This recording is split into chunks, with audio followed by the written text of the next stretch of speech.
In Memphis, nothing comes easy, and that's exactly how we like it. This is a city built on hustle, on heart, on grit. And at Carway, our rides are built the same way. Tough, reliable, ready for the grind. No games, no gimmicks, just Memphis-style service. Real, honest, and built on trust.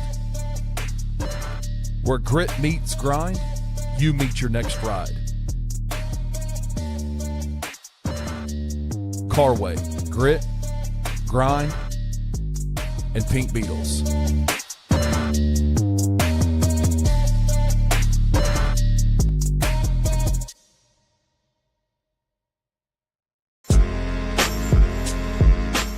In Memphis, we know a thing or two about resilience.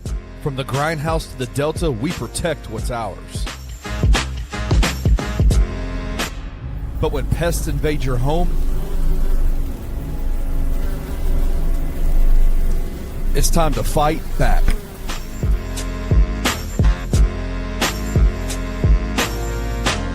Grade A Pest knows how to handle what crawls, flies, and bites. With local experience and guaranteed results. I'm Reggie with Grade A Pest Control. We service the Memphis metro area. That also includes DeSoto and Fayette County as well. Grade A Pest has the entire Mid-South covered. So if bugs and pests put you to the test, let Grade A solve your problem.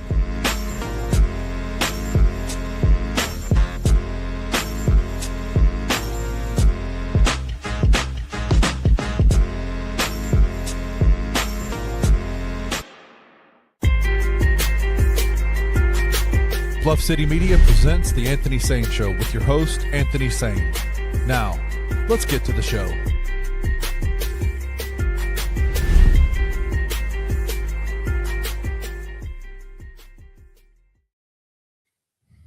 What's going on, everybody? Welcome to the Anthony Sain Show. This is, of course, your host, Anthony Sain.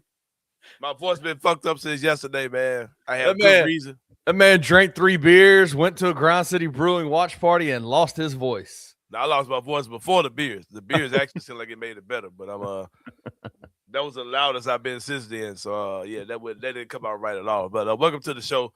This is Anthony Sain. I'm out here in beautiful Whitehaven, Tennessee, man. Kenny Sutherfield is joining in from Collierville, Tennessee. This is Anthony Sain Show. We do this every day, Monday through Friday at 1 o'clock p.m. We are brought to you powered by the good people of FanDuel Sportsbook. If you're watching the show, man, anyway, for YouTube, it's a little bit too much work. But if you're watching on Facebook, if you're watching on Twitter, just hit retweet if you're on Twitter, man. Yeah. Hit highlight, hit share, or hit highlight on your post add highlight on your Facebook, man. So we are here, man. We are here for the Anthony Sain Show. Hope you guys are having a good time. It is a great Monday after an awesome Sunday. Kenny, I woke up yesterday. Woke up yesterday, was Mother's Day, right? I got out early because I knew I had a long day that started early. It's going to start early. Yeah. I got out early, man. Went to go see my parents' memorial site. I hate to call it a grave site, bro. But with my parents' memorial site, it's in a mausoleum, Kenny. My parents aren't buried underground. They're that's beautiful. Oh, yeah. Buried in a like a wall. I posted the picture on my Facebook. I didn't post it on Twitter. But went to go see them. Shout out to Memorial Funeral Home too, man. Memorial Gardens? No. What are they called? Crap, man. Did I just say? Oh man, did I just say the wrong place? Hold on. Shout out to Memorial Park. Yeah, Memorial Park is where my parents are. Down there on Poplar. Yep. And because I don't know if anybody else does this. I've only had one set of parents, right? So, and my parents are both in the same place. So there's nobody else really in my life that I go visit their gravesite. Right. For Mother's Day. But for every year for Mother's Day, they have flowers for the people who come in. And they hand out flowers to everybody. Oh, that's beautiful. So you can put a flower at your parents' gravesite. My parents they're not in the ground. Their thing is up in the wall. But I was still able to get the flower and wedge it in to the wall. For my parents. So I started my day off that way. Came back home, and the girls didn't get Julia anything for Mother's Day. And I made a big deal out of it over the weekend. And they was like, well, we don't have no money. I'm like, Autumn, you've ordered. I've seen stuff coming to the house this week with your name on it. You had money, right? And then Aubrey, Julia gave her money for a field trip that she didn't need. And instead of keeping the money, she spent the money on some bullcrap. Like, she did something on her phone that screwed it up where she couldn't order any more apps until she paid off this debt with whoever. So she took that money and spent it on that and still didn't buy her mom anything for Mother's Day. I was like, oh, we forgot. We didn't know. I was like, all right, I got y'all.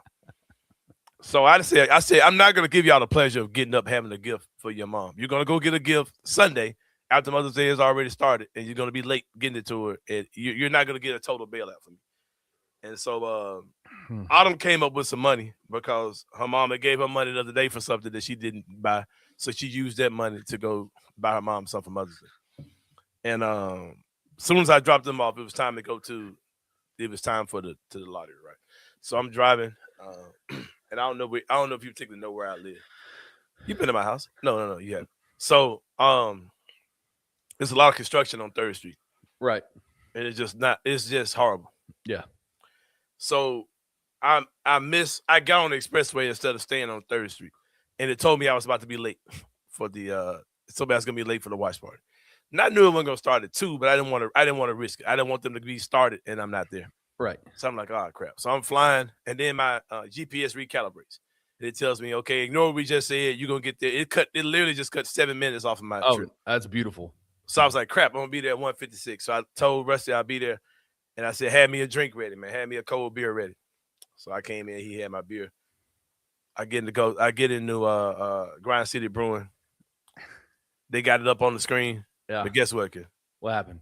The sound ain't working. Oh no. Oh God. I said, Rusty, these are white women.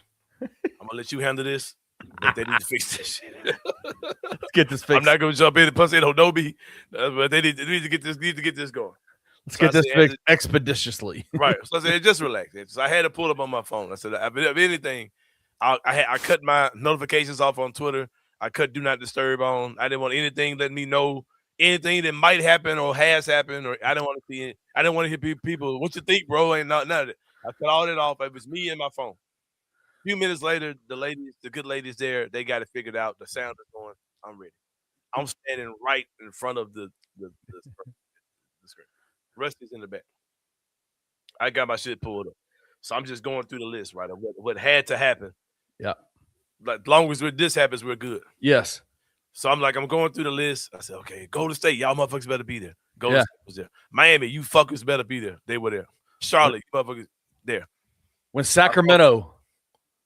But no, when I saw Chicago moved up, I said, fuck. There's already one team that's gonna push us back if we don't go up. Yeah. And then when I saw that Sacramento was on the board, I said, holy shit. No, it confused me. Okay, I said, okay, what does that mean? I'm really thrown off now. I was okay, what's happening? Yeah. They said, well, that means that the Memphis girl. I said, oh shit, bro. I was screaming like I'm going crazy. Lost my voice, bro. But the feeling of going to commercial, then I checked my phone. All y'all going crazy in the chat, Twitter going crazy. I'm like, oh man, we're in the top 4, man. I'm like, at this point, it doesn't matter. Like, it doesn't matter. We're here, man. We're in the fucking top 4, bro. Yeah, we're in the fucking top 4. And then we come back from the break.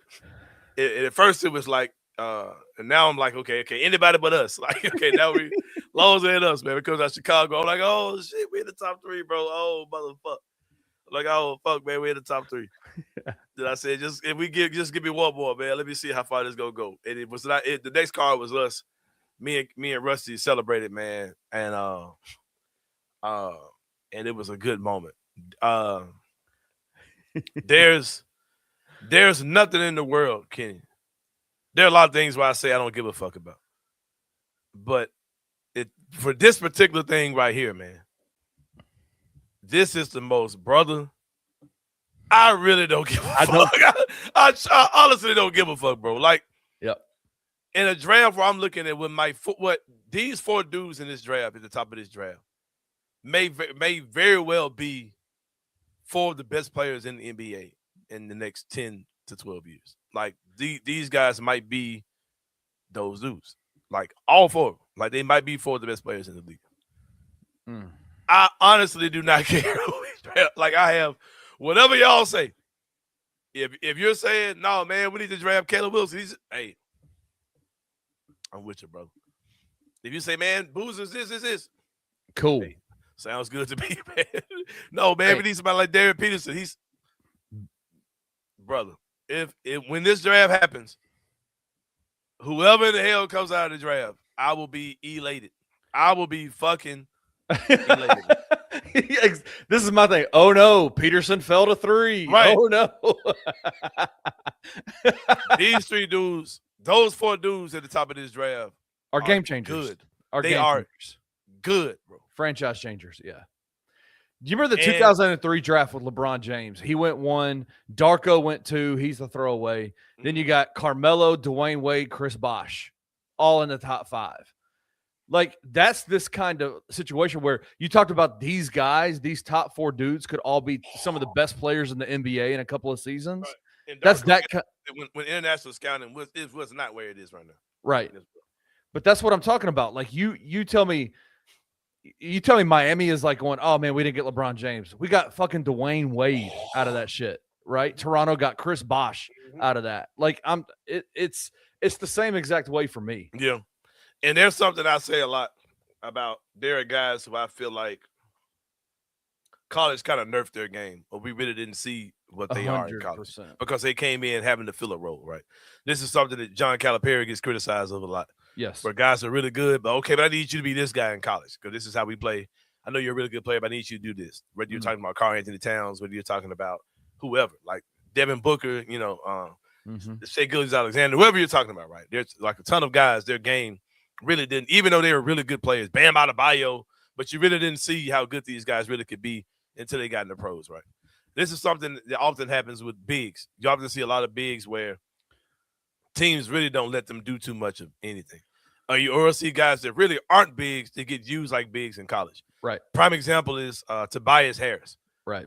When Tobias Harris played for Tennessee, they used him pretty much as a back-to-the-basket big. And like that's not who his game is at all. Right. Paolo Banchero. That's another guy, right? Guess where he went to school? He went to Duke. And I'm saying that about Cam Boozer. I'm saying the exact same thing. The more I look at his tape, the more I look at high school film of him. Shoot. The more I look at high school film of him. He looks like a player that's really fucking good. That Duke said, okay, we need you to come in to be this. You can be some of that, but we don't really. That dude, there is a misconception that he's like this, that he's Kenny Lofton Jr. And that's not who that dude is, bro. That dude's game is so much more complex. It's so much more diverse than he's not just some big, he did that because he was playing against guys. And when they play, you can't match centers on him in the NBA. Because you got Zach Edey out there. You can't throw a center on him. And if you put your power forward who's really a 3 on him, he's going to demolish him. And he's going to be a really good NBA player. He's heady, he's smart, he knows he's a playmaker, he makes good passes, he can shoot. I had no clue that man was shot 40%, 39% from 3. Bro, he's got crazy outside shot. There's not anything. Here's the thing about it. There's not anything on the court he cannot do. Like that is the big thing that I would say right now about his game is there's nothing he can't do. You put him in any position in the NBA, he's going to thrive. I think there's a lot to Boozer's game that we did not see in college. And people downplay him like he did not have one of the greatest college basketball seasons of all time. Right. Like all these freshmen in this class, he's the one that won National Player of the Year. And all these insane freshmen, he was National Player of the Year. Cam Boozer is fucking good, bro. Yeah. Caleb Wilson is scary. Scary good. Because he could be, I look at him like, okay, bro, I'm literally watching Kevin Garnett. Yeah.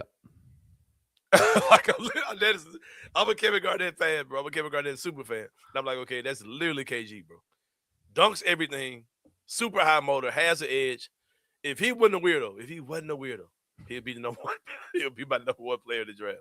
He's a fucking weirdo, man. I'm over the weird dudes, but OKC is full of them. He's a fucking weirdo, but he's also a maniac. That dude is going to be amazing. Darren Peterson.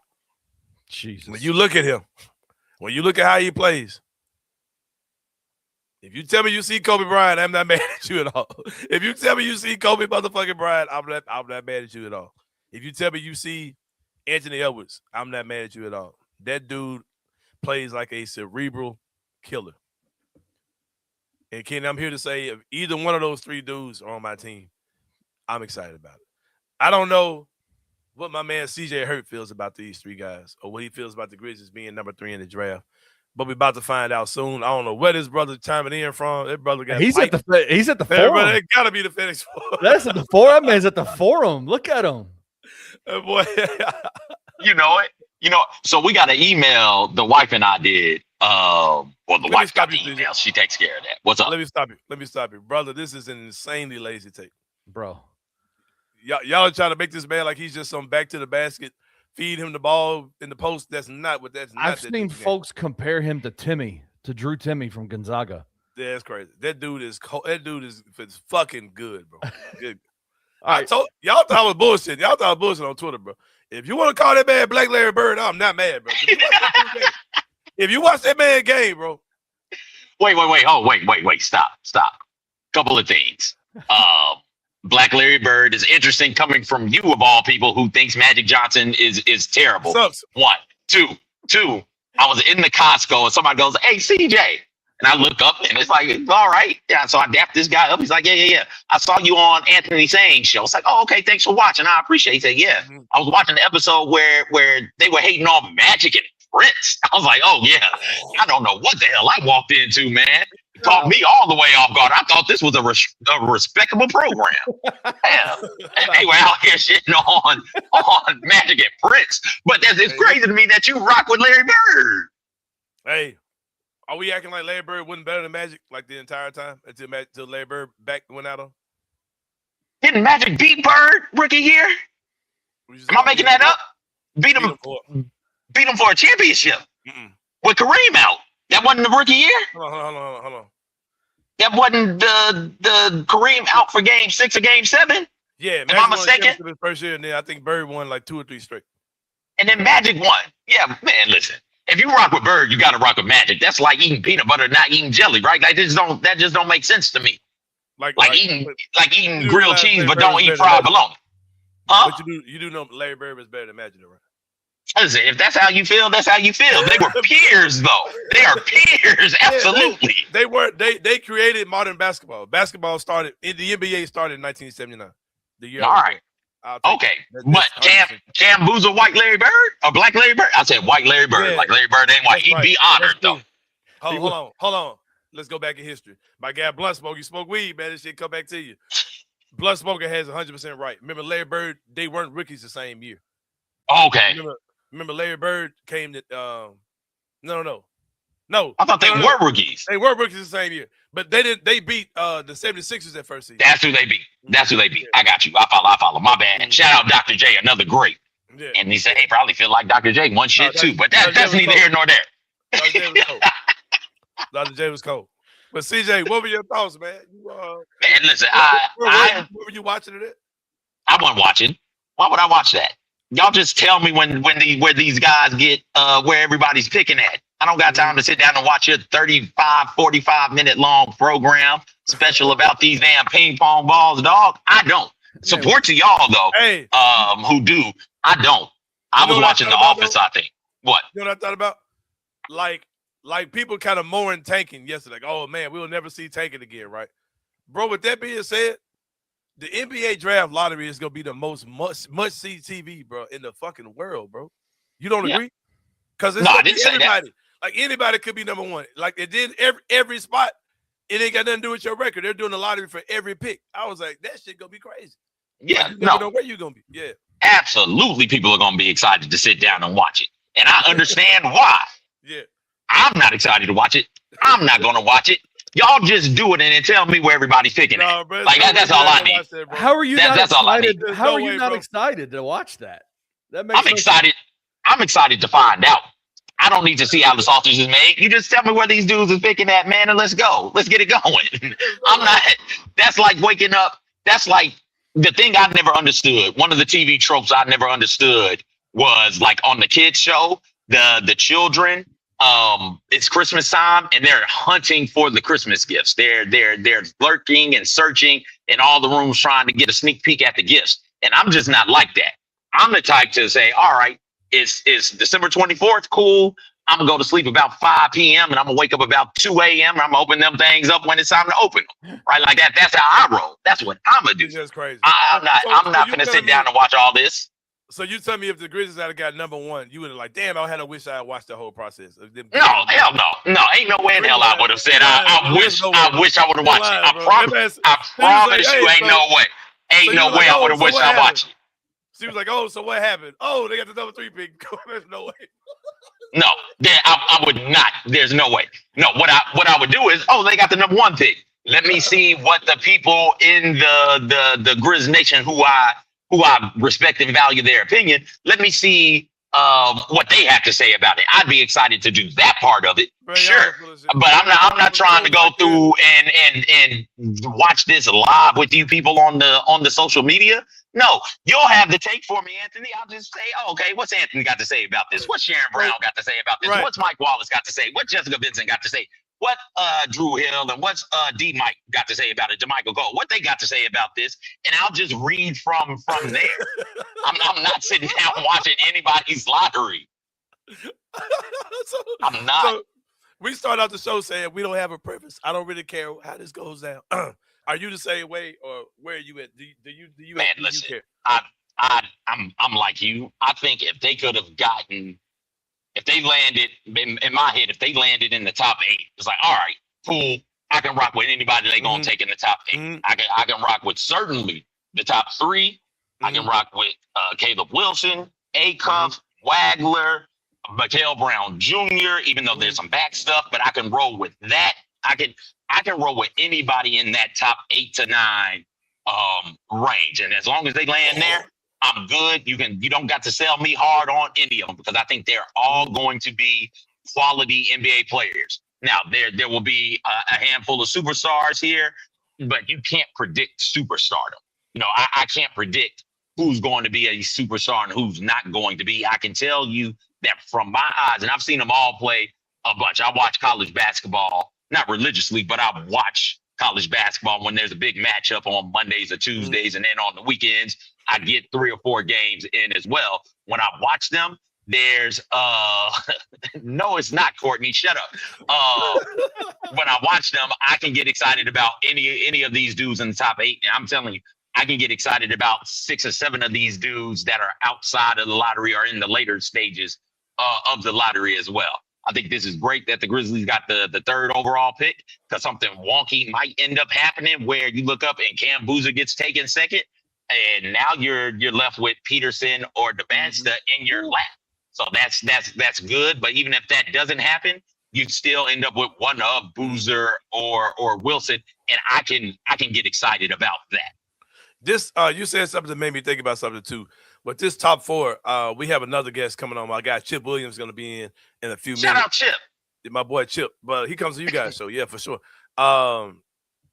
This draft, the top 4 could be very chalk, whereas as many people predict, it'll be DeBansta, Peterson, Boozer, Caleb Wilson. It could be that, or it could be absolute chaos in the top 4 where somebody hits the randomizer button. Well, DeBansta still goes 1, but he's picked by Utah. He's picked going to Utah, right? And I can see a situation where Utah and I can see something this wild happen where Utah and Washington talk business, and Utah makes a deal with Washington, right? And Utah gives DeBansta at 1, and then Washington does, instead of taking Peterson, I can see them taking Caleb Wilson at 2. Okay. I can see that because like this whole Anthony Davis thing, right? That shit could go crazy. He may tell them, bro, I don't want to be here, and you trade AD, right? And then now you got this Caleb Wilson star front court or this Boozer star front court, and now the Grizzlies he have a choice of either Boozer or Peterson. Like that could be the choice because you can say, because they can say we're gonna take Caleb Wilson. You know what I mean? Like I've seen wild stuff like that happen before in the draft, and I can see that top 4 being random button where the 4 guys you thought none of them go to the teams you thought they were going to just because of something like that.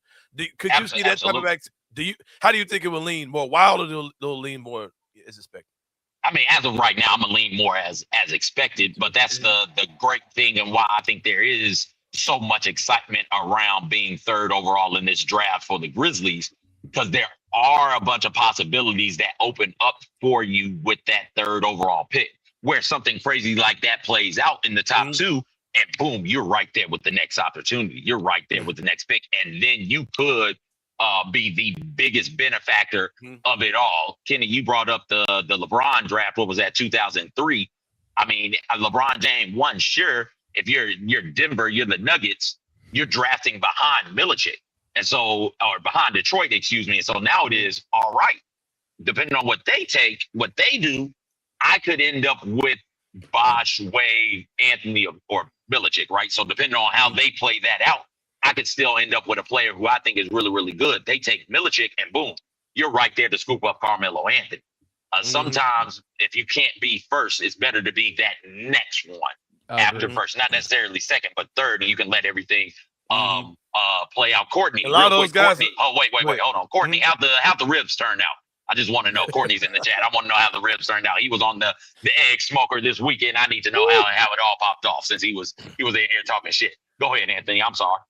Yeah, but like if you look at the guys at the top of the draft, you really can't go wrong. But I think there is a possibility for it to get crazy, even if crazy only means that there's a trade between the top two teams. We don't even see that a lot in the NBA. I mean, hey, what about this? What about this is crazy?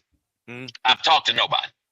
I've talked to nobody. Nobody at all. We know you and Kleiman have coffee every day. Stop we know y'all share a bathroom. And hey, how many stalls down does Kleiman go? He probably don't know who you are. How many stalls down does Kleiman go? I don't know. I've never been in the bathroom with him at the same time. Never. What if the Grizzlies fall in love with one of these top two? What if the Grizzlies say, hey, you know what? What we really want is Peterson, the Banson, right? What we really want is that. What would it take for us to move from 3 to 2? Yeah. They got that. I heard Mike Wallace talking about moving down, which I do not think is happening. But yeah, I definitely would not rule out anything. And that's something we'll talk about too. But let me ask you this. There's a name, I put this on Twitter, that I hear a lot of Grizzlies fans talk about. And I'm like, man, I think the gap between how y'all think the Grizzlies think about him and the reality of how y'all think about him are way farther apart from each other than people think. And that person is Darius Acuff. I do not see the Grizzlies being high on him at all. And when it comes down to point guards, I'm not calling Peterson a point guard. I think he's what you call a lead guard or a two combo, whatever you want. I don't think he's a one at all. But I think Acuff's probably third to them, if that. Like I'm being honest. Like in point guards, right? In point guards, yeah. I think they got some combination of Wagler and Fleming's above Acuff, and I think that's a consensus for a lot of teams. I don't think the Grizzlies are out of turn for thinking it. Like I think most teams have Acuff. A lot of teams don't have Acuff as number one in the point guards. But because I heard some people say just go draft Acuff at 3. I'm like, no, it's way too early for him. You know what I mean? So where do you think I'm wrong? Do you think they might look at him differently than that? Or what? Listen, I don't know these dudes. I don't know. I can tell you how I look at him. I think that he is the best of those guards. Wow. I would seriously consider taking him. I think the explosiveness, his ability to lead a team, to facilitate. You got John Calipari, who's out there calling him the best player he's coached.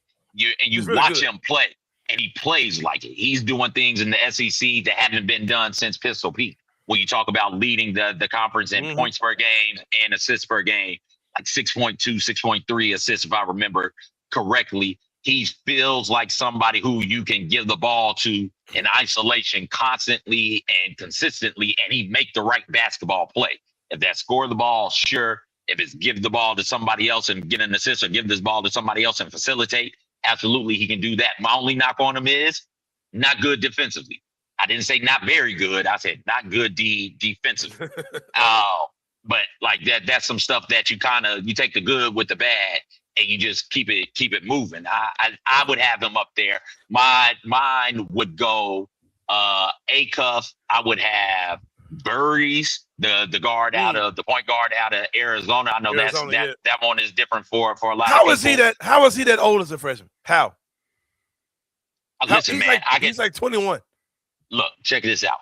I went to school in Nashville at Montgomery Bell Academy, and so I'm aware of some of these private schools up there, at least when I was a kid. David Lipscomb, which was a private school in Nashville, it's K through 12, and now the college, not now, but then they have the college as well. Mhm. They didn't start kindergarten, I'm pretty sure, until dudes was 6 or 7. And so you would go to school at 5 years old. They just wouldn't call it kindergarten.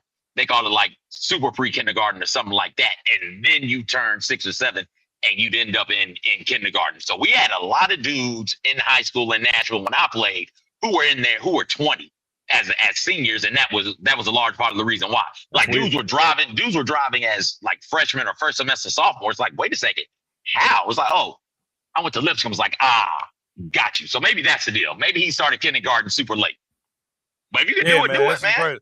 That man old as hell. But okay, so you got A Cup 1, you got Berries 2. What about what you got after this? And then I would go Brown Jr. Mikael Brown Jr. out of Louisville. I know that there's some questions about his back, and he sat out a bunch of games last season with back stuff. And towards the end of the season, the numbers weren't as jaw-dropping as they were at the start of the season, or even at the midway point in the season. I think if you got somebody who can shoot like that, somebody who does that, who can stretch the floor, because you got to get out there and get into them defensively. You can't close out short. You got to close out long. He's shown an ability to put the ball on the floor as well. I have him third. Behind those other two, and then I'd go Fleming's, and Fleming's might be, to your point, Anthony, because I was high on him at the start of the season, and then as the season went on, it kind of waned a little bit. Great player, love to have him, but I think that he might be a product of what you were talking about with Cam Boozer, where it is, hey, you're great, sure, but you need to fit this role. This is what I need you to do over here in order for you to play so we can be good. He might have been hampered a bit by what he was asked to do or wasn't allowed to do at Houston with 2 senior guards and a coach like Kelvin Sampson, who's going to be more of a traditional type of coach, less allowing players to go out there and get money. Yeah. I really think his game has a lot more to it. Well, CJ, man, we appreciate you, brother. I'm going to let you get about this joint. We're going to take a break, man. But when we come back, my guy Chip Williams is going to be in the building. This Anthony Sain show. We got some fan dude stuff for you when we come back and all that. We'll do when we come back. We'll get some fan dude stuff for you. And then we'll bring my guy Chip Williams on with the Anthony Sain show. Hey, this is my man right here, man. We go back to, man. Hey, go back to another time with y'all, man. We'll talk about all that and more. The Anthony Sain show. We'll see y'all in a minute.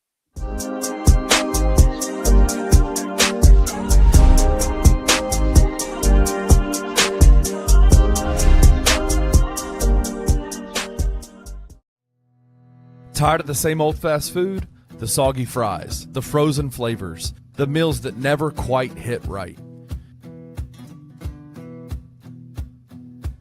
Head over to Waldo's Chicken and Beer, where everything starts fresh and flavor comes first. Our chicken is fried in rich beef tallow for that bold, old-school crunch you can actually taste. And don't skip the premium homemade southern sides. Fresh greens, hearty white beans, and creamy mac and cheese made to complete the meal. Bring your whole family. There's plenty of space to relax, plus a game room the kids will love.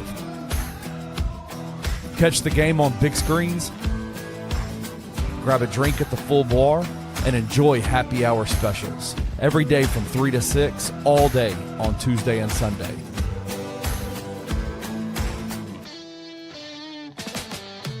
Waldo's Chicken and Beer. Real food, real flavor, made from scratch.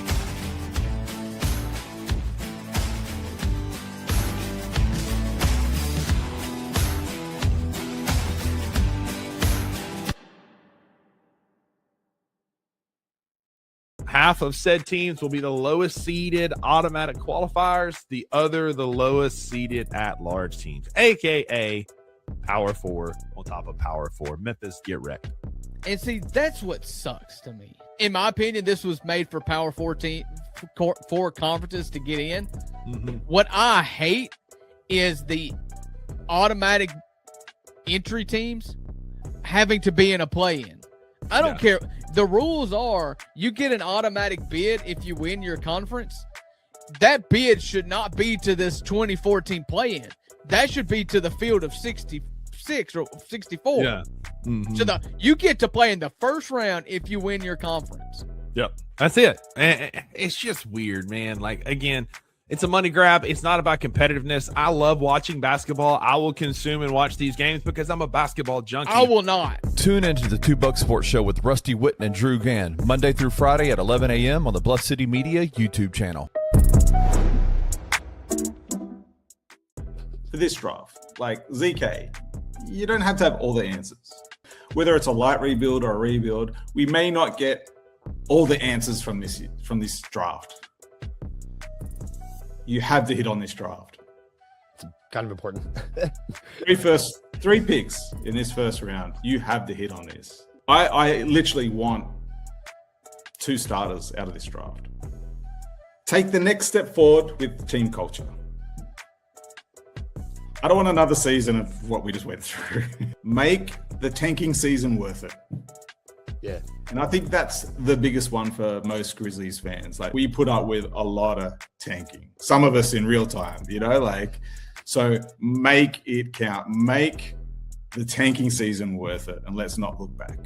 I am so excited about next season. I'm just looking forward to a new team, and a new identity, and for them to make their own mark in the league. Tune into The Daily Grind with your host, Lute Hatmaker, every Monday through Friday at 7:30 a.m. live on the Bluff City Media YouTube channel. Some dreams don't just come true, they come with 4 paws.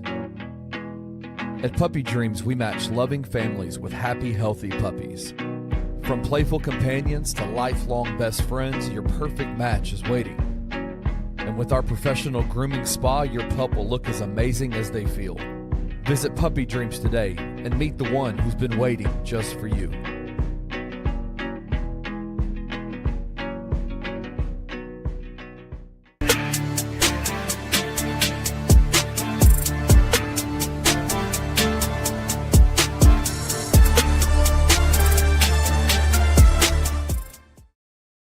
All right, y'all. Welcome back to the Anthony Sain Show. Shout out to my guy CJ Hurt, man. Got to show love to the good people at FanDuel Sportsbook. Show some love to y'all, man. Got an opportunity to get y'all some paper out here, man. Absolutely. Let's get to it, man. The playoffs resume tonight, of course. We got a parlay, man, that turns $10 into $281.66. It involves Cade Cunningham having a double-double. There could be points and rebounds. There could be points and assists. There could be rebounds and assists. You got Jalen Dorn to record a double-double. This is a double-double parlay, man. Double parlay. Jalen Dorn giving you a double-double. Evan Mobley giving you a double-double. Either way, points, rebounds, assists, however you do it, man. It might be fouls. Blocks. Could be blocks. Turnovers. Whatever. Turnovers. You can't be fouls because you only get 6 of them, man. But Jared Allen to record a double-double. If all 4 of those things happen, that $10 is turned to $281.66 on FanDuel. Log in, man. Modify that joint. You might just think Cade and Jalen Dorn going to do it. Yeah, you see what you get off of that, man. You know what I mean? But, yeah, that's it, man. That's it. Get that over there on FanDuel. Shout out to my guy, CJ Hurt. Shout out to our sponsors of the show, man. Got to show love to Grade A Pest. First of all, man, they've been in the game for a long time, man. For about 20 years, my guy, Reggie Freeman Alexander, has been in the pest and rodent control industry. It's a homegrown business from a born and raised Memphian.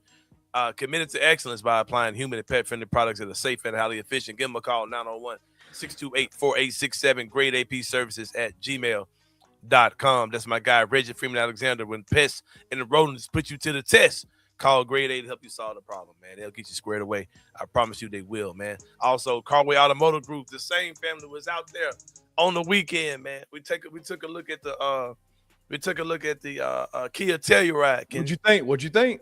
Julia love that joint, man. We ready to get in it, man. We ready to get in it. Hopefully you'll hear an update soon about us getting in that joint, man. Mo was nice, man. Mo was real nice for sure. Telluride is fire. It's a great. Yeah, for it to be a value vehicle, it's got some really nice amenities in it, man, for sure. We definitely enjoyed that. And that's carwaytherightway.com is the website, man. They're out there on 6154 Summer Avenue. Phone number 901-440-8251. Financing is available. Bad credit, no problem, man. Give it to good people at Carway Automotive Group, man. They'll get you squared away. And if you are a Barbie girl living in a Barbie world, man, or you're a Ken trying to fit in, or a Brave Star trying to go far, you can purchase Barbie's dream car at Carway. I saw 2 of them on the lot. Yes. 5 or 6 last time I was there. They said they've been those selling 2. them. Yeah, they said those 2 aren't even the same 2 from those 5 I saw. Those are two. They sold all those, and those are two more they got left. Do they send those across the? I mean, they have to, right? Like send those across the country, right? Because they're the only car lot that sells pink Beetles. It's crazy. Anyway. Yeah, man. Yeah, for sure. But give it to good people at Carway Motor Group. My guy Antonio Jones. I saw Antonio Jones in the comments. I'm not sure that was him or not, man. That was in the comments. Let me see if that's him. Hold on. That is not Antonio Jones, the barber.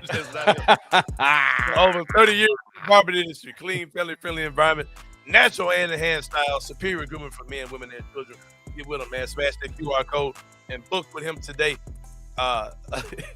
If you're talking about the Anthony Sain show, you will get a lambasting about Magic Johnson, probably.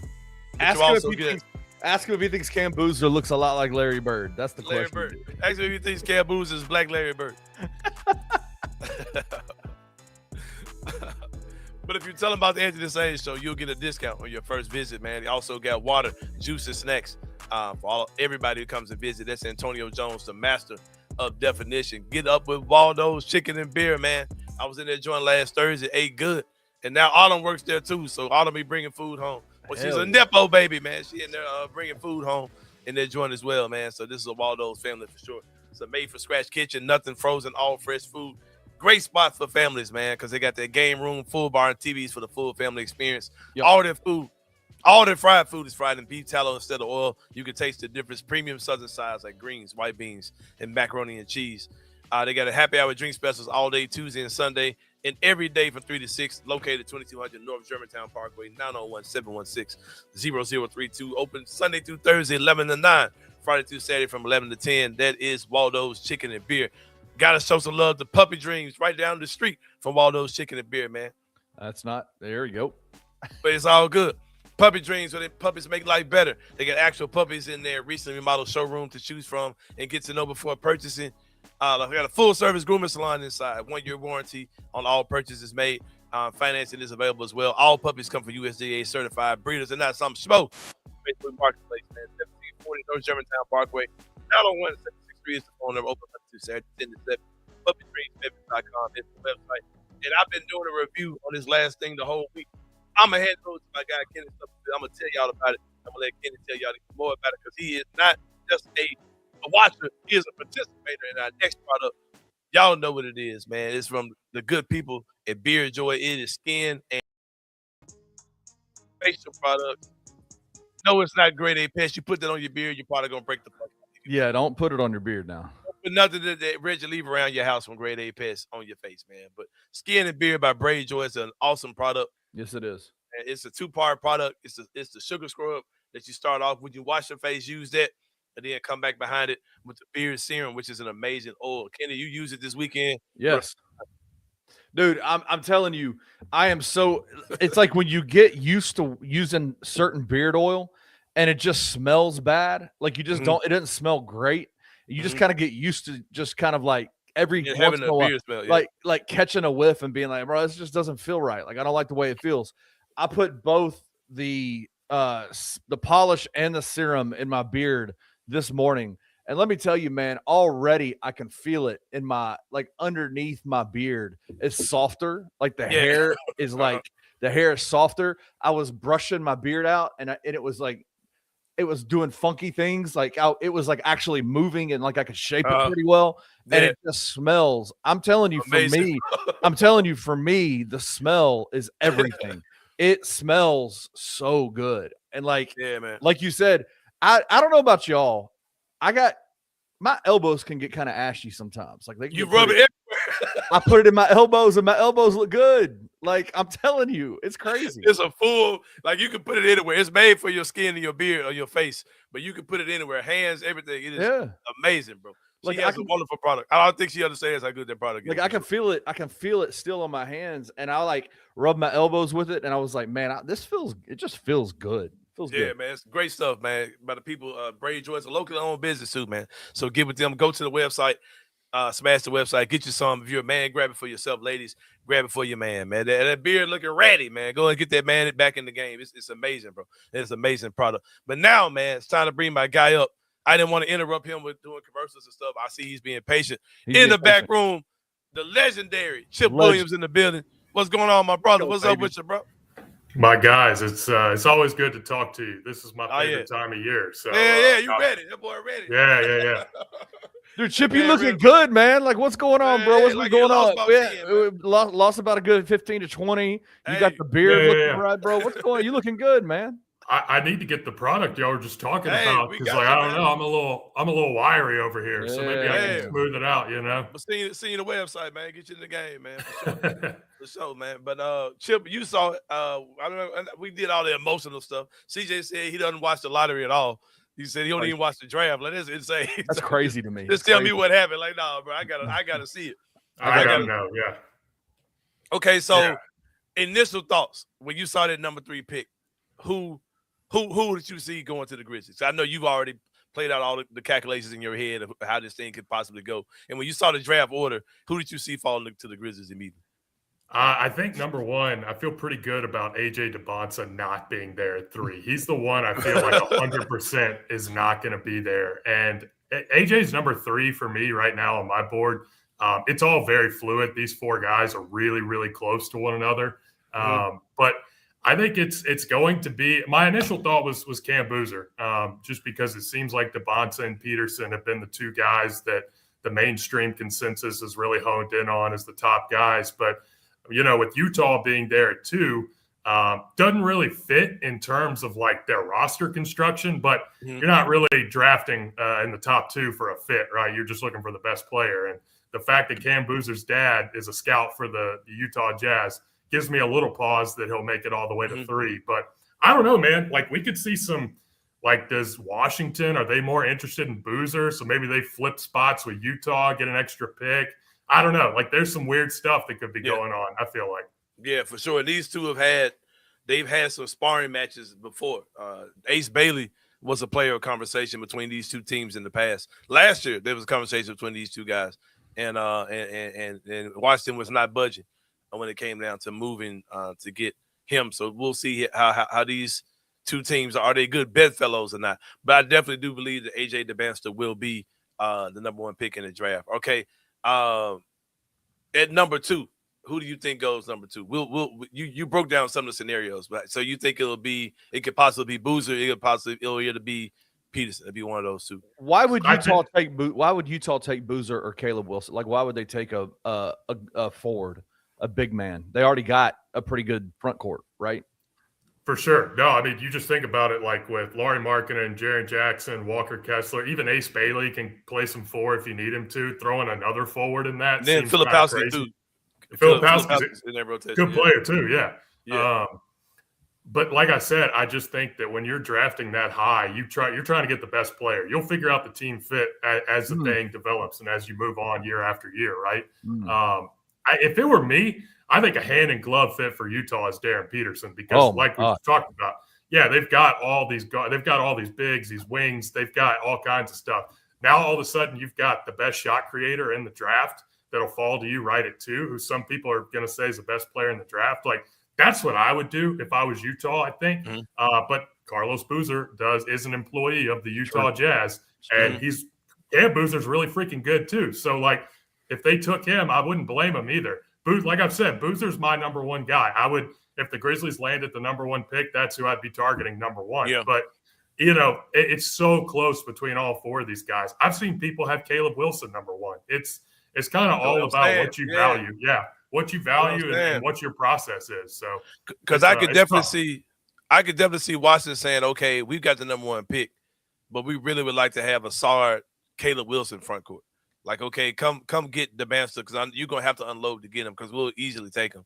You know, man, I can see Washington saying, okay, we'll move to 2, we'll take Caleb Wilson, and now the Grizzlies on the clock with Peterson and Boozer on the board. You know what I mean? So I could see something wild like that happening for sure. Okay, the Grizzlies on the clock. We're assuming that the Banster's gone. I think your final decision is that Peterson will go 2. Is that what you're saying? Yeah, I think so. All right, here we go. The Grizzlies on the clock. Who is your man at 3? The name. I wrote the name on the card today, and I've been having it in an envelope for just in case this scenario. If I'm Zach Kleiman, you're asking me if I'm Zach Kleiman. I already filled out the card and everything, and I've been holding it for 6 weeks now. And I know where this is going. There, that's the case. I already know where this is going. Yeah, we All right, already come on. know. Cameron Boozer, man, can you imagine him and Zach Edey beating the crap out of people? Oh, like, no one's going to grab a rebound on the Grizzlies ever again. And like, the thing with Boozer too is like, I think some people have it a little twisted as to what he's going to be in the NBA. Mm-hmm. I would really implore people to go back. There's a lot of great access to AAU stuff on YouTube.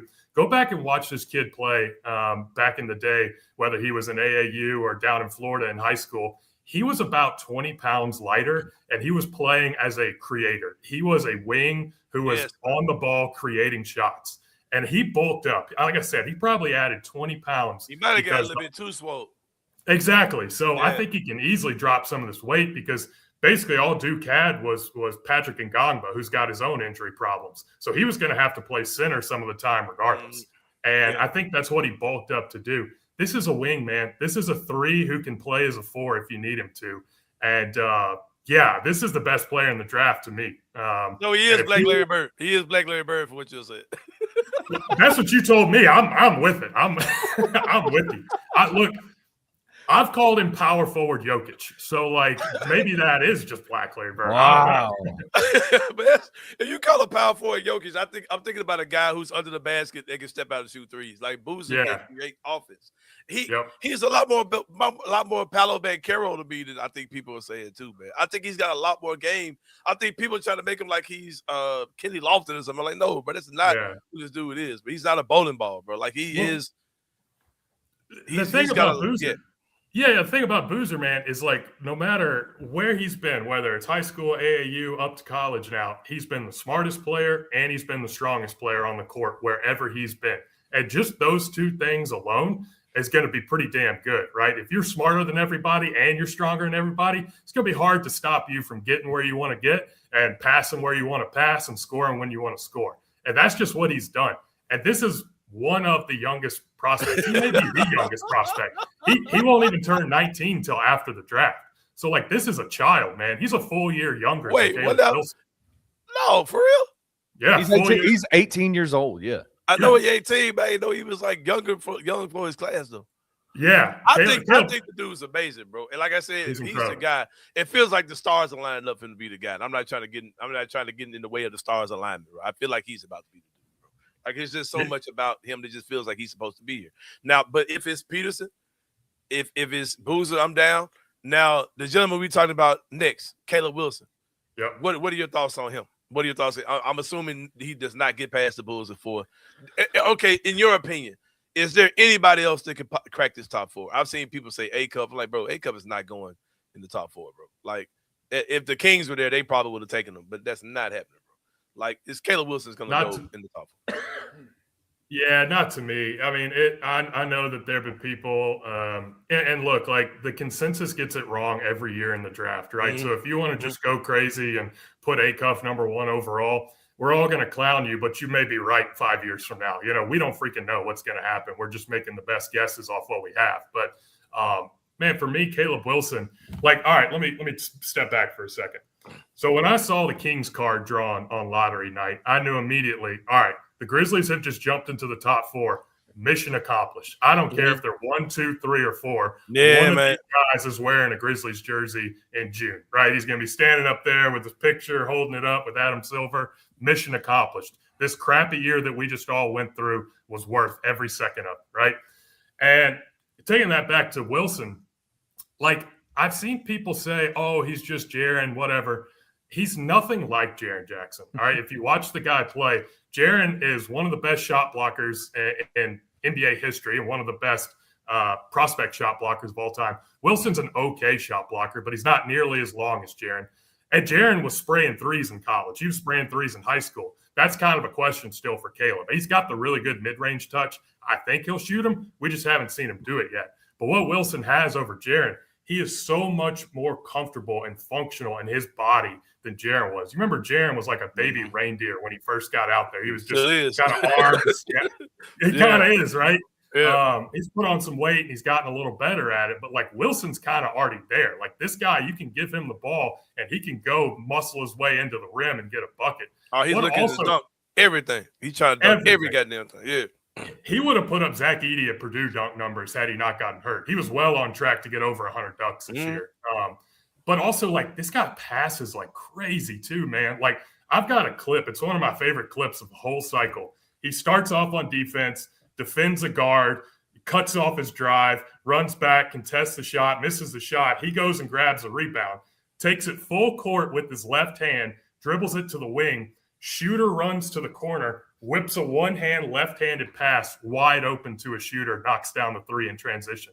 And I'm just like, oh, my God. Jaren's never done anything like that. Don't ever compare Jaren to this guy. Yeah, bro. Dude, bro, like, with all the stuff you just said, you just gave a pretty much an analysis of the top 4 picks in the draft, man. There's no – whatever happens, bro, I'm saying that, and people might think I'm saying, oh, he's going to change his mind. No, I do not care, bro. If it's any one of them dudes, I am elated, like, because I think all of them are really, really good players. Now – this is a good question. This is a good question. Hearing all this, why the F would you trade Boozer or trade draft Boozer over him? For the stuff he just said, man. Like, yeah, he said a lot about Boozer too. A lot of stuff about Boozer. You just weren't paying attention. Like, if you think Boozer is just a back to the basket dude, that's not who he is, bro. Like, that dude can literally be your entire offense. Like, he's man, bro. Hey, bro, like I ain't even got time to defend or tear down nobody, bro. I just signed me the fuck up, bro. It's not tearing down or defend, but why? Yeah. Like, why is Cam Boozer? If you see the athleticism that Caleb Wilson has out there, the freakish ability, why is Cam Boozer number 1 on your board this cycle? Yeah, no, it's a valid question because, like, if you just pop on the highlight tapes of Caleb Wilson and Cam Boozer, like, Caleb's stuff pops way more than Cam does. A few things. Number one, Cam Boozer was the best player in college basketball this year. He may not be the most aesthetically pleasing player, but he was the best player. You can go look at any impact metric, any box score metric. You can go look at the awards. The guy won Naismith Player of the Year at 18 years old.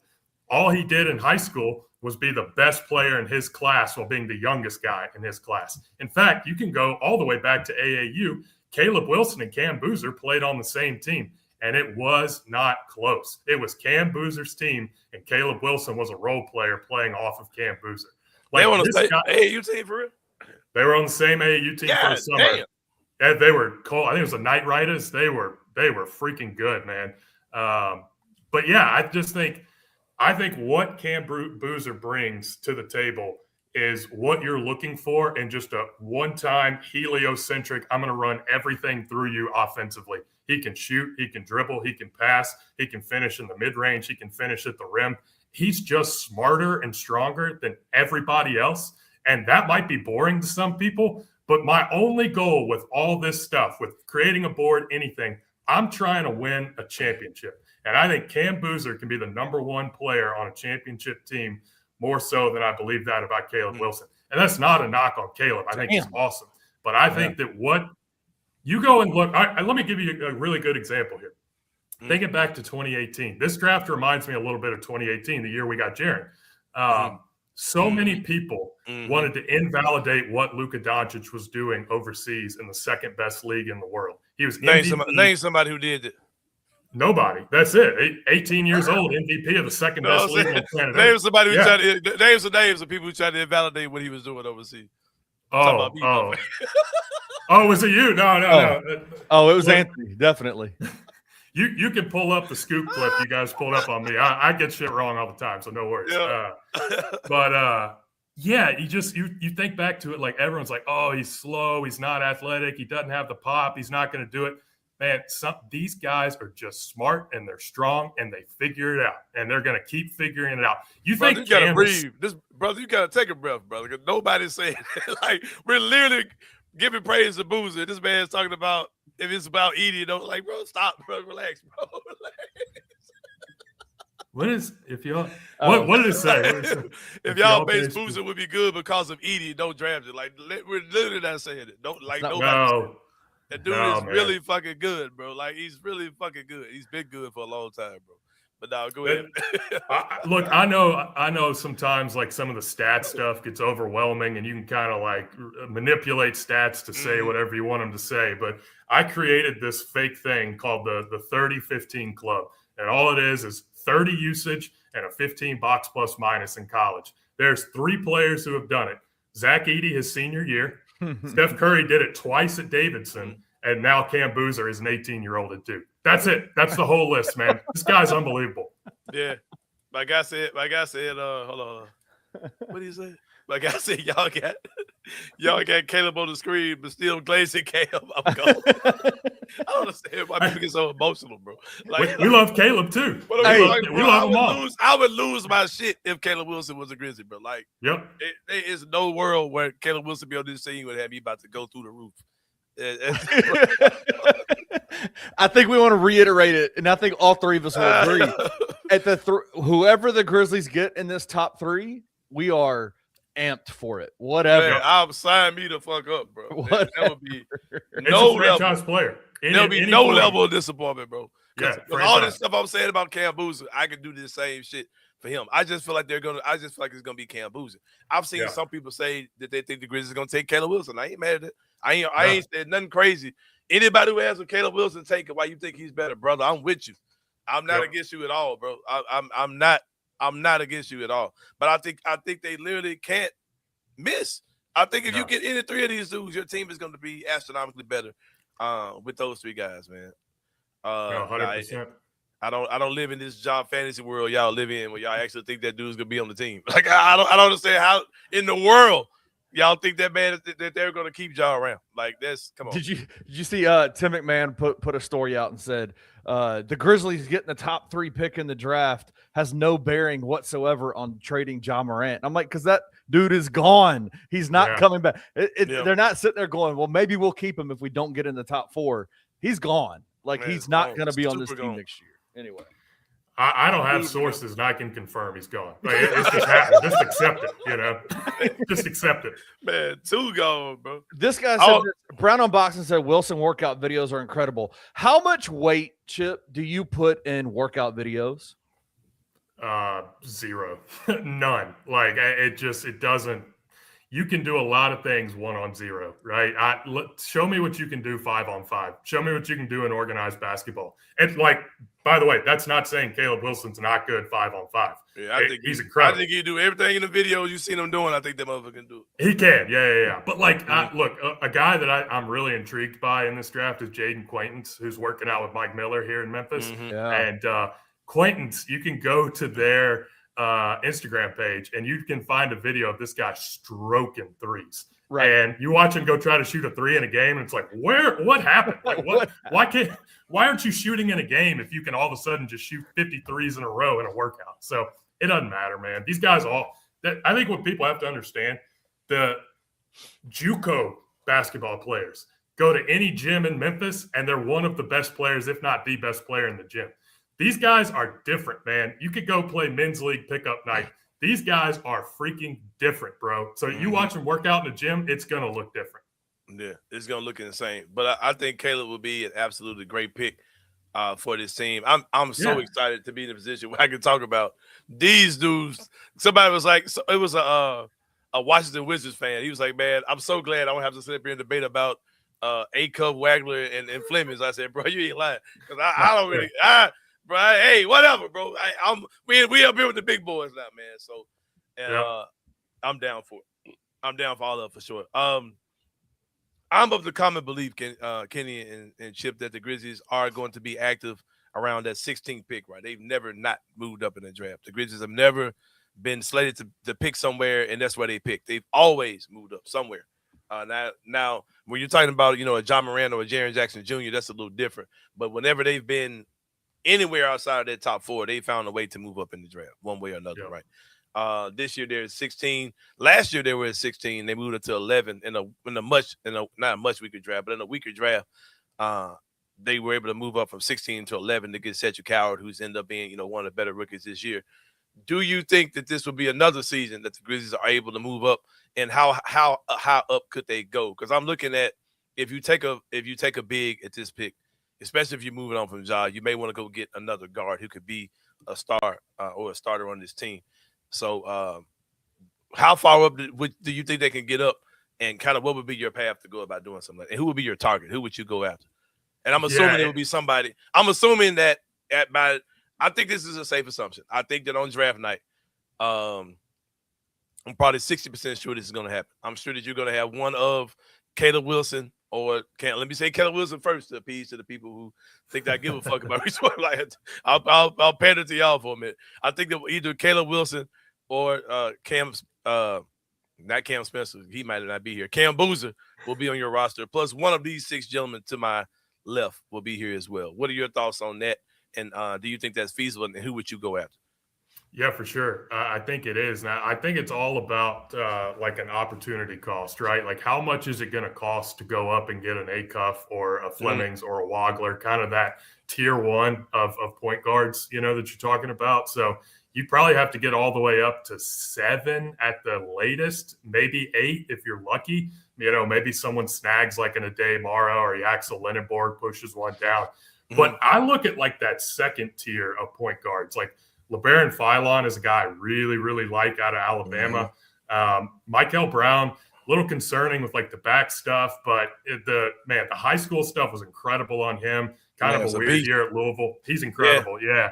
And then a guy you guys don't have pictured here that I'm a fan of too is Bennett Sturts. So like, I think that you don't have to trade up, but maybe 4 or 5 slots, because I think at least one of those guys is going to fall down. They're going to get pushed down. Not everybody's going to draft a point guard in the top 10. So it's all about like, do you want to just go guarantee it and trade maybe 3 first-rounders that you've got in the future to go up to 6, 7, 8, somewhere in there? Or do you want to maybe just swap one of them and get up to like 12 or 13 and get whoever slips out of that first group? Because my thing is, man, like, because I was saying this yesterday, you look at the Clippers, right? Or you look at Brooklyn. Brooklyn does not have a pick in the 2021 draft. We got 3 of them that aren't technically ours. We got them from Utah. We got our pick, then we got 3 picks from Utah, right? But you move all 3 of those. I think one of those is an unprotected 31 pick or something like that, too. Yeah. But here's the thing, too. I was talking to Drew Hill yesterday, and he said, because I was throwing it, I said, man, I would throw damn near everything to go get a Wagler, to go get a fucking. I'm not as high on A-Cups as other people are. To get a Wagler, to get a Flemings, right? I would trade a lot, to get up there. For sure. Right? And Drew Hill said something in our conversation. I don't know if this was candid or not, but he said something in our conversation. He said the thing to that is with the lottery odds being way almost absolutely flat the way they are now, and how every pick is going to be randomized, having multiple picks is more important than having one good pick. And I was like, bro, that's because there are no good picks. You know what I mean? You don't know what a good pick is anymore. Because a pick at 3, is it? How many picks is it? What's the worst place to be? The top 3, right? The worst top 3 teams. Yeah. Like anywhere from 4 to damn 15 is the same shit. You know what I mean? Right. So like if you got multiple picks within that range, that's even more valuable than thinking, well, that team's gonna be sorry next year. So that whole way of thinking is pretty much out of here. So you can see having multiple picks in 2021 being very valuable, especially to a team like Brooklyn who doesn't have picks. So I don't think it's out of the realm of possibility to think that we could get, to 6 or 7, to one of those type of teams or whatever. I would be, man, if you come out of this draft with two guys in the top 10 and 2 guys in the top 8, man, what are we talking about, bro? What are we talking about? This is a draft to go pay up to do it too, right? Yeah, like, why not? These NBA teams, they're not stupid. Like, they have tons of scouts who are watching basically everyone who's 14 years old and up. They have a rough idea of what these future drafts are going to look like. Stuff will change over the next 4 or 5 years, but they understand, like, this one is pretty special. Next year, there's some guys I like for sure, but this is the one. Like, if you're going to go all in and you've got, man, go crazy. Fuck them picks, man. Fuck it. Burn those picks. Go build your roster, bro. Go build your roster, man, for sure. 100%. Because you've already got the 2, right? You've already got Coward and Edey, and now you're about to add a top 3 pick to that. Get 2 more. You feel like you're a point guard away, you might as well just go for it. Yeah. Go do this. What are these 6 point guards right here? Do you have these guys in tiers? Put them in order. Put them in order. Yeah. Whew. All right, so here's where I am with these guys. I've got Keaton Wagler number 1. I just think the size and shooting is just too much for me. Like I can't really pass that up. And his defense is great too. His defense is really good. Sorry, go ahead. For sure. No, you're right. I think he's going to be like a real 6'6", like a 6'10", 6'11" wingspan. Like he is a huge guard, and he's going to easily be able to guard at least 2, maybe 3 positions. I love Kingston Fleming second. He's kind of like an old school guard to me. He reminds me so much of De'Aaron Fox. Like I really see a lot of Kentucky De'Aaron Fox and Kingston Fleming. So he's second for me. Me personally, I told y'all I'm high on this guy. I got Bennett Sturts third out of that group. I just think like you go watch what this guy did on an offense that never ran in transition, and he had to create everything by himself in the half court while seeing 2 and 3 bodies. Bennett Sturts from Iowa. Oh yeah, okay. So I love him. Yeah. Braden Burries would be next in that group for me. I don't know if he's a point guard though. That's the thing. It's like he played with Jaden Bradley at Arizona, so he was more off ball. Right. But I still really like him. LeBaron Philon would be my next guy. I just think he's a freaking killer, smooth scorer. And then I'm a toss up between Acuff and Michael. But like every single guy I just listed is in my lottery. Like I really like all these guys. So like that's kind of where I am though. Like why not just wait until 12, 13, see if somebody slips, give up 1 first to move up 3 or 4 spots, and then go get the slipper, you know? I've got I think I know why you don't have A-Cup higher. And I'm gonna give a theory as to why I think some of the things with him could be fool's gold in a bad way that aren't against him. Yeah. Because a lot of people say, well, you don't play defense or whatever. I talked about Boozer earlier, where I feel like there's a lot more to Boozer's game than what we saw in college. I think we all three agree that there's more to his game. Here I am again talking about Boozer with other guys on the screen. But like I can also say the thing about Calipari. Calipari's had a lot of guards where we really didn't get to see elements of their game because he'll come there and say, I tell my guys, you can dribble the ball 1 time, you got to pass it. Like he does weird things to dudes, right? Yeah. And I'm out there watching A-Cup, and I'm watching how bad he is at defense, and I'm like, okay, I'm not sure that he's not being told, bro, don't play defense at all. I got to play you. I got to play you 40 minutes. Like, don't play defense. I need you got to be everything on offense. Like, don't play defense. We'll figure it out. I tell Darius, you guys started going to play defense. I told him, don't play defense at all. We'll figure it out without you. Like, I can see Calipari saying this shit, right? And I can see that 100% being true. I don't think that guy can't be as bad on defense as what we've seen on video. I'm like, bro, that shit looks unnatural, bro. Like, no, he's literally out there like this. Like, bro, he doesn't try. Yeah, that's the thing. It's like he just literally doesn't try. Like, there's no way to do this. And I've always thought, okay, this Calipari telling him don't do that. I can see Calipari, Darius, don't worry about it. Billy can guard. Billy guards good enough to be 3 guys at the same time. We don't need you to play defense. I didn't recruit you. I can see that being real. Like I don't. There's no way that dude's that bad of a defender. The reason why I don't have him, I don't think he's any worse. I think I've got Wagler 1, but I got him and I got Fleming and A-Cup right behind him. I don't. Yeah. Mikael Brown is right behind him. But Brown might be better than all them dudes, bro. He might. Yeah. Like he could be fucking SGA and we don't know this shit. Like he's that good. He's fucking good, bro. But A-Cup, I don't believe that what we were saying about defense in him is real. There's no way that dude's that bad of a defender, bro. Like there's no fucking way. He's too much of a dog. He's too much of a competitor. There's no way that's how he plays defense, bro. I think that's one thing. But I also think his height is an issue. It could be in the league. But he could be fucking Damon Stoudemire. And he's not Damon Stoudemire. He could be Damon Stoudemire. Or he could be Damian Lillard. That's what I mean. He could be Damian Lillard. He could be a guy that's a flat-foot killer, but he's 6'2" or 6'1" or wherever he is. I think he could be really good. But I think there's something that will affect him in the draft. Is I think right now people are kind of back on him because the Knicks are sweeping who they beating? Philly right now? Philly, yeah, they just beat them. Yep. I think that if Detroit packs the Knicks up and Brunson goes back to looking little again, A-Cup is going to suffer for it. I think the A-Cup's hype is high now, and I think if the Knicks come out of the East, I think if they get demolished in the NBA Finals, and Brunson's out there looking teeny, that is going to kill A Cuff. I think the league is a league of trends, and teams are going to draft, they're going to plan the future based on what they see as winning. And little point guards in today's NBA, they ain't winning championships unless you're the greatest shooter of all time. Like that, it has been their way for a while, bro. You know what I mean? So, For sure. yeah. So, but I think he's a hell of a player, though. A Cuff is great. A couple things there. One, I'm with you on the defense stuff. Like he just doesn't really give any effort at all, and it just don't look real. Like it's always setback for the defender, bro. Like, it's so bad. But the thing about it is too, like you got to be able to project these guys, right? And the best way to be able to project them is what they've done in the past. And then if it's not good, all right, well, do they have like the quickness or the size or the length or something in order to make up and improve on that stuff? I got to see the measurements on A Cuff because like he doesn't look very big. I feel that same way about Kingston Flemings too. Like he's listed 6'4". Yeah, I don't think he's. There's just no way. Yeah, I don't think he's that big at all. So. But also with A Cuff, when you think about it, like the way that teams build, and if you have to ultimately pay A Cuff a max level contract, and then you have to then try to cover up for whatever weaknesses he brings to the table, it's a lot harder to build around a 6'2" point guard who doesn't play defense when he's making $70 million a year or whatever the max is when he's going to get the max, you know? That's what I've said the problem has been with the Grizzlies forever, man. We've had to cover for Ja on defense. We got to cover for Jaren for shit he can't do.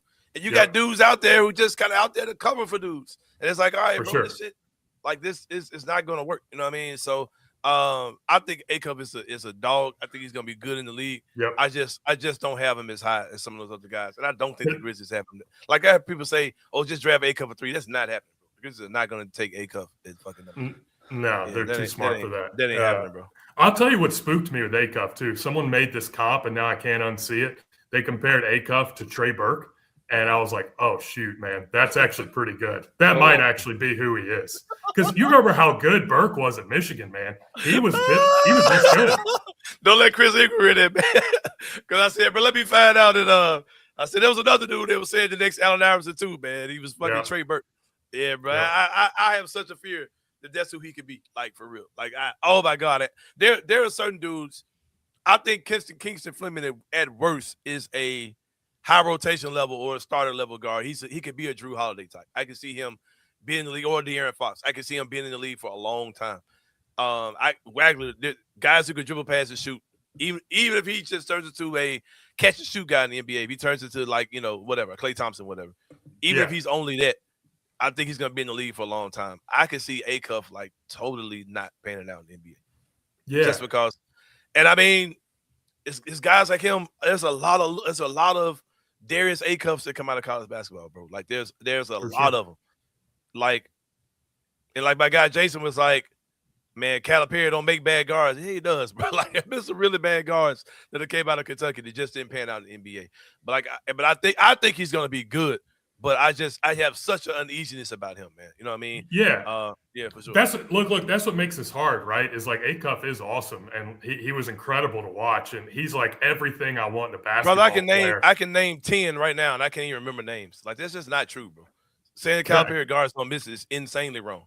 I can name starting point guards in Kentucky that weren't good at all, bro. Like, shout out to Brandon Knight. Shout out to Tyler Eulis. Tyler Eulis, Reed Shepard. The twins, the Harrison twins. We had one of them. Yeah, both what's of the them. kid's name? He went to Phoenix. Ty Washington too. Oh, Ty Washington was ass. Archie Goodwin. Yeah, I mean, there's plenty. Goodwin's what I'm talking about. These guys like Gillespie. Like, come on, bro. There's a lot of dudes. Yes, no, he's good. That dude's good. He went to Kentucky. No, Keontae didn't go to Kentucky. No, he went to Baylor. I was about to say, God damn. I don't think Gillespie went to Kentucky either. Yeah, man. There's a lot of guards that they've had a lot of guards that weren't good, man. Right. I mean, so I can see Fleming's being. Why does he get those comps? Maybe I don't remember who George Hill was in the NBA. I've heard people say Kingston Fleming reminds me of George Hill. Like I guess I just don't remember George Hill that way. Yeah, I mean, George Hill got traded for Kawhi one time, so he was pretty good at one point, I guess. Yeah. But yeah, like I said, I think A Cuff is gonna be a beast, bro. I don't think the Grizzlies see him. Like, and I'll just be completely honest, bro. I think when they look at Darius Acuff, they see Ja Morant, and I think they want no part of Ja Morant, bro. I think they feel like they be doing Ja all over again. Like even just aesthetically, I just don't think they're fooling with Acuff. Like I think the Grizzlies are very much a copycat organization, and they're trying to be like the Pacers. They're trying to be like the Thunder. They're trying to be like the Spurs. All that type of stuff. They're not drafting 6'2" guards like that's. Let me flip this back around. Yeah. Flip it back around on people. Like, can you give me some examples of where a guy 6'3" or shorter was the best player on a championship team? Because like I said, my only goal with all this stuff is to try to win a championship. That's it. I'm not trying to sell T-shirts. I'm not trying to sell jerseys. I'm not trying to sell tickets. I'm trying to win basketball games and win a championship. And beyond Steph Curry, name me another guard that's that short who is the best guy on the title. I'm talking about in my lifetime. I mean, we're talking Isaiah Thomas. Yeah. You know what I mean? And that was in 87. You know what I mean? Exactly. So, like, it's just hard, man. It's really hard to win with short guys. It's hard as hell, bro. Like, that's a real thing. But come on, man. He's a Derek Fisher. Shout out to Derek Fisher. The only highlight of Derek Fisher was that jumper he made over San Antonio, and then elbowing Luis Scola in the face. Remember when Scola tried to come up and set a pick? Yeah. Man, that was fire. I like Derek Fisher, but come on, man. My bad, Seth. It wasn't 36 years ago. It was 33 years ago. My bad, bro. I apologize, brother. My bad, bro. For what it's worth, that is not in my lifetime. And I'm a pretty old dude. Would you say Chauncey Billups? I mean, they was was he even the leading scorer on that team? Rip Hamilton was on that team, man. I thought Rasheed Wallace was the leading scorer, was the best player on that team.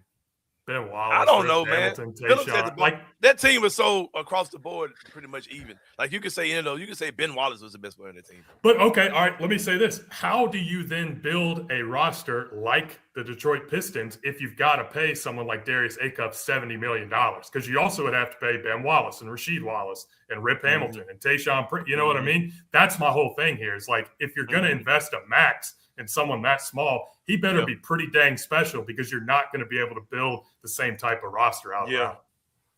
I think that I'll be right that he's not going to be a player. Damn, we should have got Acuff, but I don't think I'll be wrong about it. I think whoever we end up getting at guard, I think if we build this roster over the next 2 years, we'll be happy. We'll be happy. I don't think we'll have regrets about not taking him. Tony Parker, but y'all just be saying shit just to be contrary, bro. Tony Parker was not the best player on that team, bro. Stop. Shout out to Arkansas fans too. They're very sensitive about Darius. So send y'all some love before you come and man, for sure. Twitter replies. For sure, man. All love to Woo Pig Nation. Yeah, man, for sure. It's gonna be some good stuff, man. We got some questions in the comments. Let me bring these up real quick. Everybody's been asking. Let me set this up real quick. Here we go. Chug says, fill in the blank, Chip. The probability the Grizz trade 3 to move up or down is blank percentage. And Sain, fill in the blank for 16 if you have a take there. 16 is like 85%. The only reason the percent buffer there is it takes two teams to want to do a deal. But I think Kleiman, if he had his way, he's moving up. That's just what he does, man. 3, I mean, it's possible, like 15%, 20% max. Like, I just think that. Hold on, Chip. Hold on. I apologize. Correct me if I'm wrong. I hate y'all sometimes. I love y'all, but I hate y'all, bro. That is not what we said, bro. So the best player. The best player on the team. Yes, it's a guard. If that was the conversation, bro, that would not even be a conversation, bro. Like, duh. Teams have point guards. I'm talking about who is the 1A? Who are they paying the max money to? Yeah, who's the best player? That is not what we said, bro. Good God, bro. Come on. Damn, my bad, fella. Go ahead, man. God damn. All right, the way I look at the third pick is like I think all 4 of the guys in that range are very, very close. And like I prefer Boozer, but if I get word that Boozer is going to get taken 1 or 2, okay, that means AJ DeBonce or Darren Peterson's right there. Yeah, exactly. So like I personally wouldn't do it, but like maybe the Grizzlies have Cam Boozer in his own tier and it won't cost him that much to flip 2 and 3. I don't know, but I think it's a pretty low percentage chance they trade anything with 3. I agree. All right, so on the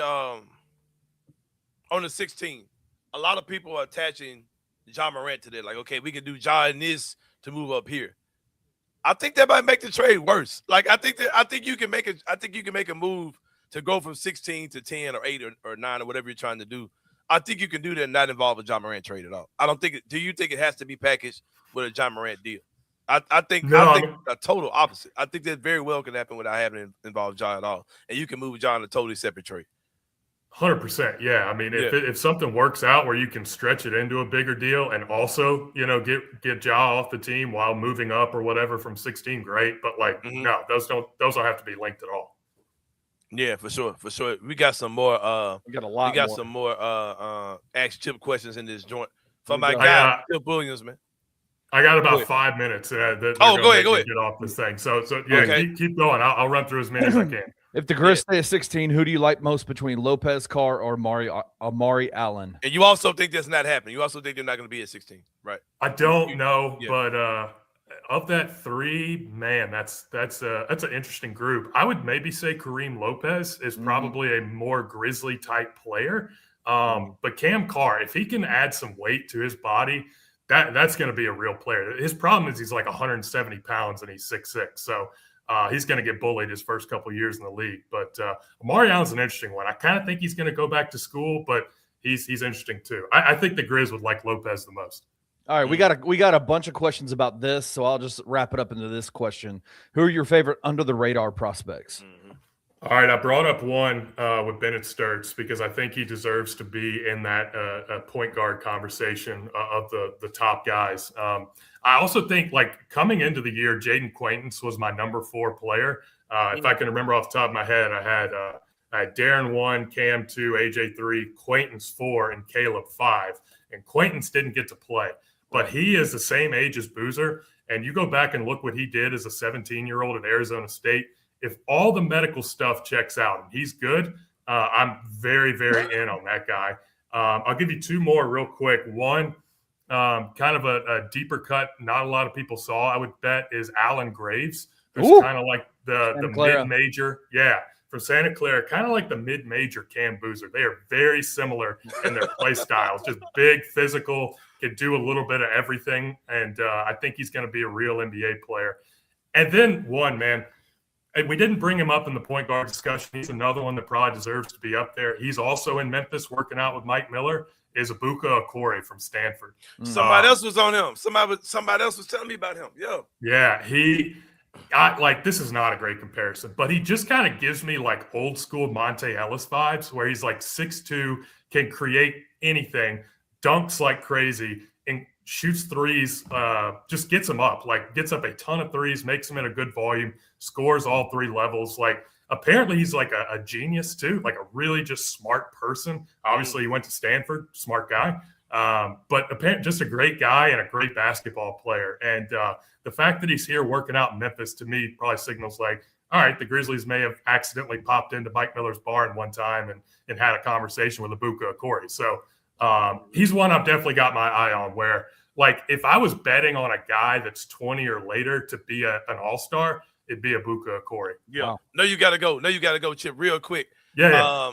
We did talking about the Grizzlies taking a big in the top 3 and then taking a guard, moving up to get a guard. Is there any chance the Grizzlies – how would you feel the Grizzlies got 2 bigs, whether a center and a power forward or 2 power forwards? Or how would you feel that's what they end up doing? That would give me a little concern with Edey, man. How much do they hedge Zach Edey in this draft, right? If they were 7-8 somewhere in there and they were looking at a Day Mara, I'd be like, what's going on with our big fella that we got, But a guy we haven't brought up yet, Merez Johnson from Michigan. Oh my gosh, Grizzlies fans would love Merez Johnson. For those who haven't seen him, he's perfectly step into that Brandon Clark role, and there would be nothing lost. He'd be just another dog down there who could play next to Edey. So I'm good with it. My philosophy, guys, is whoever the best guy is on your board, take him, and then you can figure out how the pieces all fit together in free agency and trades. Just get the best players. Yeah, I had somebody else say the same thing too. One guy was like, he's got him way higher than people than people most people have him for sure. But Chip, I know you got to go, man. We're gonna get you by this joint. This is my guy, Chip Williams, man. For Chip Williams, Kenny Stubblefield, this is Anthony Sain. We'll see y'all tomorrow, man. We out. Thank you for listening to the Anthony Sain Show. If you enjoyed this episode, leave a rating and a review wherever you download your podcasts. Also, like and subscribe to the Bluff City Media YouTube page. We'll see you back here next time.